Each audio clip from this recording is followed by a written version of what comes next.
Hi guys, today என்ன பார்க்க போகிறோன்னா 2024 மலையாளத்தில் எடுக்கப்பட்டு இப்போ தமிழ் டப்பிங்காக ஸ்ட்ரீம் பண்ணியிருக்க க்ளாப் மூவி ரிவ்யூ தானே பார்க்க போகிறோம்.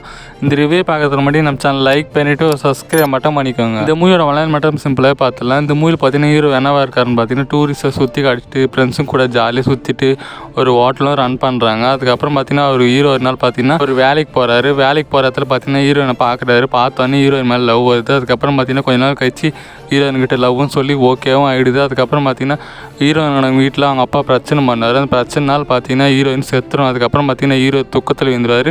கடைசியில் அந்த துக்கத்துலேருந்து வெளியே வந்து திரும்ப நார்மல் லைஃப் ஹீரோ வாழ்ந்தாரா இல்லையான்றது தான் இந்த மூவியோட ஆன்லைன். இந்த மூவி எனக்கு பிடிச்சான்னு கேட்டிங்கன்னா மூவி ஓகேங்க, நல்லா தான் இருக்குது. இந்த மூவியில் பார்த்தீங்கன்னா ப்ளஸ் பாயிண்ட் என்னென்னு பார்த்தீங்கன்னா இந்த ஃபர்ஸ்ட் ஹவர் பார்த்தீங்கன்னா ஒரு தேட்டரில் ஒரு ஃபைட் வரும். அந்த ஃபைட் சீன்லாம் சூப்பராக எடுத்துருந்தாங்க. மேக்கிங்லாம் செம்மையாக இருந்துச்சு.